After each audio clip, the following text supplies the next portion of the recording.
அனைவருக்கும் வணக்கம். தமிழ்நாடு முழுசும் வாழக்கூடிய மூத்த குடிமக்கள்னு சொல்லக்கூடிய 60 வயதுக்கு மேற்பட்டவங்களுக்கு ஒரு முக்கியமான அப்டேட் அப்படிங்கிறது வந்திருக்கு. குறிப்பாக இந்த வீடியோவில் அதை பற்றி தான் டீட்டெயில் இன்ஃபர்மேஷன் அப்படிங்கிறத பார்க்க போகிறோம். ஆகஸ்ட் 5, 2026 அன்னைக்கு தமிழக அரசோடைய புதிய நிதிநிலை அறிக்கை தாக்கல் அப்படிங்கிறது செய்யப்பட்டுச்சு. இதுதான் தாவேகா அரசோடைய முதல் பட்ஜெட் தாக்கல் அப்படிங்கிறது. இந்த பட்ஜெட்டில் பெண்கள், மாணவர்கள், விவசாயிகள், தொழிலாளர்கள் என அனைத்து தரப்பினர்களுக்கும் அறிவிப்புகள் அப்படின்னு வெளியானுச்சு. ஆனால் குறிப்பாக மூத்த குடிமக்கள் வாழ்வாதாரத்தை மேம்படுத்துகின்ற நோக்கில் பல புதிய திட்டங்கள் அப்படிங்கிறது எல்லாருமே எக்ஸ்பெக்ட் பண்ணாத அளவுக்கு தமிழக அரசு அப்படிங்கிறது நம்மளுக்கு கொடுத்துருக்கு. இந்த வீடியோவில் அந்த அறிவிப்புகள் என்னென்ன, முக்கியமான 6 இலவசங்கள் என்ன, யாருக்கு பயன் கிடைக்கும், அரசு எவ்வளவு நிதி ஒதுக்கி இருக்குது, இந்த திட்டங்கள் எப்போது நடைமுறைக்கு வரும், தற்போது மக்களுக்கு என்ன செய்யணும், இது மாதிரி இருக்கக்கூடிய நிறைய கேள்விகளுக்கு பதிலாக இன்றைக்குரிய வீடியோவில் டீட்டெயில் இன்ஃபர்மேஷன் கொடுத்துருக்கேன். உங்களுக்கான முக்கியமான சலுகைகள் என்னவா இருக்கணும் இந்த வீடியோவில் டீட்டெயிலாக பார்க்கலாம். நீங்கள் 60 வயதுக்கு மேற்பட்டவங்களாக இருக்கீங்க, உங்கள் வீட்டில் யாராவது 60 வயதுக்கு மேற்பட்ட பெற்றோர், தாத்தா, பாட்டி இல்லை மூத்த உறுப்பினர்கள் இவங்க யாராவது இருக்காங்க அப்படின்னா அவங்களுக்கு இந்த தகவல் ரொம்ப யூஸ்ஃபுல்லாக இருக்கும். மறக்காமல் வீடியோவை ஸ்கிப் பண்ணாமல் பாருங்கள். அப்போ தான் நான் சொல்லக்கூடிய விஷயம் முழுமையாக உங்களுக்கு புரியும். நம்ம சேனலை ஃபர்ஸ்ட் டைம் பார்க்குறீங்கன்னா மறக்காமல் சப்ஸ்கிரைப் பண்ணிக்கோங்க. அரசிட்டேருந்து வரக்கூடிய முக்கியமான தகவல்கள், நலத்திட்டங்கள், 60 வயசு மேலே இருக்கிறவங்களுக்கு மத்திய அரசும் மாநில அரசும் நிறைய சலுகைகளை கொடுத்துருக்கு. அந்த சலுகைகள் பற்றின டீட்டெயில் இன்ஃபர்மேஷன், டெய்லி இன்ஃபர்மேஷனாக நம்ம சேனலில் வீடியோ போட்டுட்ருக்கேன். மறக்காமல் சப்ஸ்கிரைப் பண்ணிக்கோங்க. அண்ட் இந்த வீடியோ பயனுள்ள வகையில் அமைஞ்சால் மறக்காமல் இந்த வீடியோவுக்கும் ஒரு லைக் பண்ணிவிடுங்க. ஓகே, வாங்க வீடியோக்குள்ளே போகலாம். புதிய முதியோர் இல்லம் அப்படிங்கிறது உருவாக்கக்கூடியது தான் முதல் அறிவிப்பு அப்படிங்கிறது. தமிழகத்தில் 12 மாவட்டங்களில் புதிதாக 12 முதியோர் இல்லங்களை அமைக்கிறதுக்கு அரசு அறிவிச்சிருக்காங்க. இந்த திட்டத்துக்காக 6.6 கோடி நிதி ஒதுக்கீடும் செஞ்சுருக்காங்க. பல வயதானவங்க தனியாக தான் வாழக்கூடிய சூழ்நிலையில் இருக்குது. இப்போ இருக்க காலகட்டத்தில் சிலருக்கு குழந்தைகள் வெளிநாட்டில் இருப்பாங்க, இல்லை அப்படின்னா வேறு மாவட்டங்களில் இருப்பாங்க, இல்லை வேலைக்காக வெளியில் சென்னைக்கோ பெங்களூருக்கோ அவங்களோட ஒய்ஃப் அண்ட் ஃபேமிலியோட ஷிஃப்ட் ஆகிருப்பாங்க. அப்போ வீட்டில் இருக்கக்கூடிய முதியவர்கள் பராமரிக்கிறதுக்கு யாருமே இல்லாமல், யாரோட தயமே இல்லாமல் இருக்கிறதுக்கு வாய்ப்பு இருக்குது. இது மாதிரியான சுச்சுவேஷனில் உங்களை நீங்கள் பாதுகாக்கிறதுக்காக தங்குமிடம், சத்தான உணவு, மருத்துவ வசதி, தினசரி பராமரிப்பு இது எல்லாமே வழங்கக்கூடிய புதிய முதியோர் இல்லங்கள் அப்படிங்கிறது அமைக்கப்பட இருக்குது. இந்த இல்லங்களில் தங்குறவங்களுக்கு வெறும் தங்குமிடம் மட்டும் கிடையாது, அவங்களுக்கு ரெகுலர் செக்கப்னு சொல்லக்கூடிய மருத்துவ பரிசோதனையும் உடல்நல கண்காணிப்பு இது எல்லாமே இருக்கும். குறிப்பாக அவங்களுக்கு என்னென்ன மருந்துகள் தேவை, என்னென்ன சத்தான உணவு தேவை, பாதுகாப்பு அவங்களுக்கு என்ன மாதிரி தேவை, அவங்களோட வசதிகள் என்ன, இது எல்லாமே இந்த திட்டத்தின் மூலியமாக தெரிவிக்கப்பட்டிருக்கு, வழங்கப்படும் அப்படின்னு சொல்லிட்டு. அடுத்தது இன்னொரு முக்கியமான அறிவிப்பு, 2வது என்ன தெரியுமா? மூத்த குடிமக்களுக்கான பொழுதுபோக்கு மற்றும் நலவாழ்வு மையங்கள் அப்படிங்கிறது. நிறைய பேர் வீட்டிலே இருக்கிறதுனால ஒரு வயசுக்கு மேலே ரொம்ப ஸ்ட்ரெஸ்டாக ஃபீல் பண்ணுறதுக்கு வாய்ப்பு இருக்குது. முதியவங்களுக்கு உடல்நலம் மட்டும் கிடையாதுங்க, மனநலமும் சரியாக இருக்கிறது அவசியம். இதுக்காண்டி தான் நூலகம், யோகா, தியானம், உள்ளரங்கு விளையாட்டுக்கள் அண்ட் சமூக சந்திப்பு வசதிகளோட கூடிய ஒரு சிறப்பு மையங்கள் அப்படிங்கிறது தமிழக அரசால் உருவாக்கப்பட இருக்குது. முதற்கட்டமாக 5 மாவட்டங்களில் இந்த மையங்கள் உருவாக்கப்படும். இந்த மையங்களுடைய முக்கிய நோக்கம் என்ன தெரியுமா? பல முதியவர்கள் நாள் முழுக்க வீட்டிலே இருந்து தனிமையாக இருக்கிற மாதிரி ஃபீல் பண்ணுறதுக்கு வாய்ப்பு இருக்குது. அந்த மாதிரி தான் இப்போ இருக்க காலகட்டத்தில் நிறைய பேர் இருக்கிறாங்க.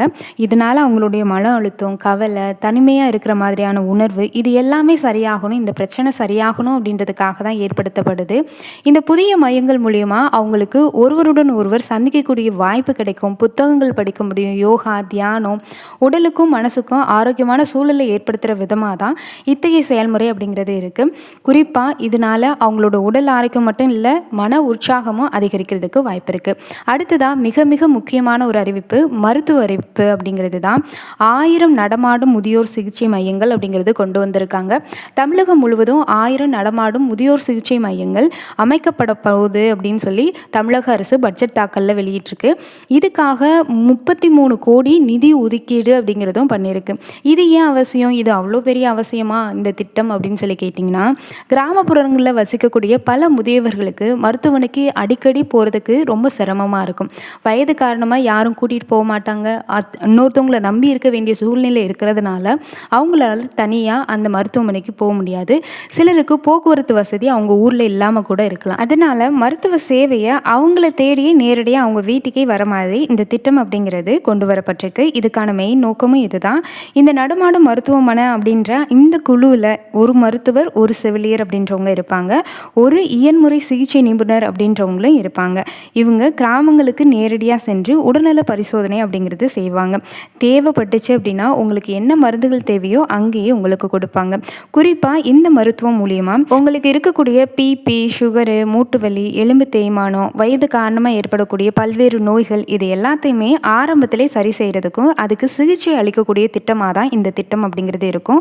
இந்த அறிவிப்பு குறிப்பாக கிராமப்புறங்களில் வாழக்கூடிய ஆயிரக்கணக்கான மூத்த குடிமக்கள் பயன்பெறணும் அப்படின்ற நோக்கத்துக்காக தான் உருவாக்கப்பட்டிருக்கு. இதுவரை பார்த்த அறிவிப்புகள்லே இதுவரைக்கும் நம்ம பார்த்த எல்லா அறிவிப்புகளுமே மூத்த குடிமக்களுடைய வாழ்வாதாரத்தை மேம்படுத்துறதுக்கு ரொம்பவே யூஸ்ஃபுல்லாக இருக்கும். இதோட முடியலைங்க, இன்னும் இருக்குது. இது என்ன அப்படின்னு பார்த்தீங்கன்னா தொலை மருத்துவ சேவை அப்படிங்கிறது. வீட்டிலிருந்து மருத்துவமனை ஆலோசனை, அதாவது மருத்துவ ஆலோசனை கொடுக்கறது. மூத்த குடிமக்களுக்கு வயது அதிகரிக்கும் போது அடிக்கடி மருத்துவ ஆலோசனை அப்படிங்கிறது தேவைப்படும். ஆனால் எல்லாராலையும் மாவட்ட மருத்துவமனைக்கோ இல்லை பெரிய ஆஸ்பத்திரிக்கோ நம்மளால் போக முடியாது. ஏன்னா அடிக்கடி நம்ம போகிற அளவுக்கு நம்மளுக்கு பக்கத்துலேயும் இருக்காது. இந்த சிரமத்தை குறைக்கக்கூடிய வகையில் தான் மூத்த குடிமக்களுக்கான சிறப்பு தொலை மருத்துவ சேவை அப்படிங்கிறது விரிவுபடுத்தப்பட்டிருக்கு. இந்த திட்டத்தின் கீழே நிபுணத்துவ மருத்துவர்களோட இணைக்கப்பட்ட மையங்கள் உருவாக்கப்பட்டிருக்கும். குறிப்பாக ஆரம்ப கட்டத்தில் பல அரசு மருத்துவமனைகள் இந்த சேவையுடன் இணைக்கப்பட்டு தான் இருக்கும். அடுத்த சில ஆண்டுகளில் இதை ஆயிரக்கணக்கான மையங்களாக விரிவுபடுத்துறதுக்கு அரசு திட்டமிட்டிருக்கு. இதுக்கான பட்ஜெட்டில் தனியாகவும் நிதியும் ஒதுக்கியிருக்கு. இந்த திட்டம் முழுமையாக செயல்பாட்டுக்கு வந்த பிறகு கிராமப்புறங்களில் இருக்கக்கூடிய முதியவர்கள் அவங்களுடைய அருகில் இருக்கக்கூடிய அரசு சுகாதார மையத்துக்கு மூலிமா நிபுணர் மருத்துவர்களை சந்திக்க முடியும். அதாவது ஸ்பெஷலைஸ்டு மருத்துவர் அப்படின்னு சொல்லுவாங்க. ஸ்பெஷலைஸ்டு இதில் ஒரு முக்கியமான ஸ்பெஷலைஸ்ட் டாக்டர் அப்படின்னு சொல்லுவாங்கல்ல, அந்த மாதிரி இருக்கிறவங்களுடைய ஆலோசனையை பெற முடியும் அப்படின்னு சொல்லியிருக்காங்க. சர்க்கரை நோய், இரத்த அழுத்தம், இதய நோய், மூட்டு வலி, நரம்பியல் தொடர்பான பிரச்சனைகள் இருக்குது, நீண்ட காலமாக சில நோய்கள் இருக்குது. இது எல்லாமே தொடர்ந்து கண்காணிக்கிறது ரொம்ப ரொம்ப அவசியம். இந்த திட்டத்தின் மூலயமா இந்த மாதிரி உங்களுக்கு ஏதாவது இருக்குது, சுகர், பிபி, தைராய்டு இந்த மாதிரி விஷயங்கள் இருக்குன்னா அதை நீங்கள் கண்காணித்து பார்த்து தெரிஞ்சுக்கலாம். அண்ட் அடுத்ததுன்னு பார்த்தீங்கன்னா கர்ப்பிணி பெண்களுக்கான சேவை அப்படிங்கிறதும் கொண்டு வந்திருக்காங்க.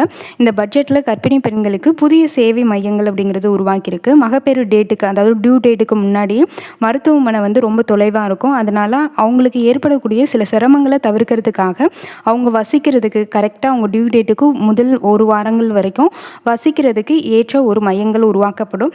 அதில் அவங்களுக்கு எல்லா வசதியும் செஞ்சு தரப்படும் அப்படின்னு அரசு தரப்பில் சொல்லியிருக்காங்க.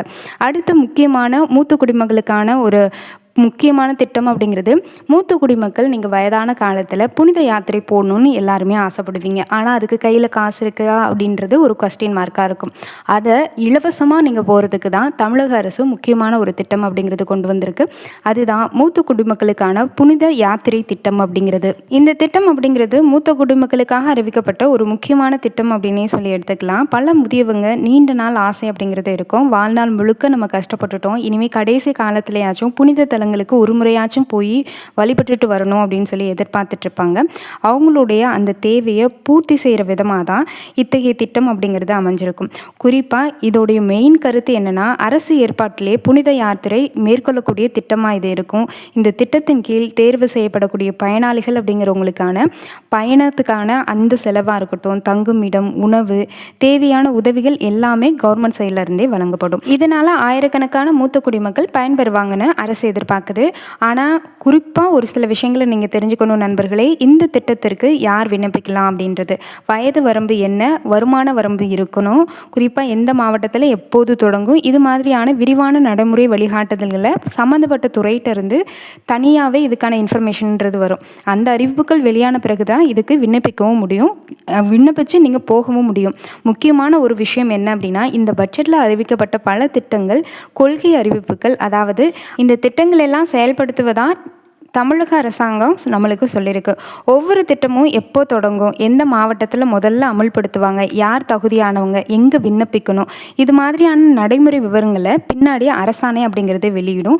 இது சம்மந்தப்பட்ட குறிப்பிட்ட துறைகள் இதுக்கான முக்கிய வரம்புகளையும் வெளியிடும். அதனால் யாரும் வதந்திகளை பெருசாக நம்பாமல் அதிகாரப்பூர்வ அறிவிப்பு வர்ற வரைக்கும் அதிகாரப்பூர்வ வெப்சைட்டில் போய் செக் பண்ணி பாருங்கள். முடிஞ்ச வரைக்கும் வெயிட் பண்ணி பாருங்கள்.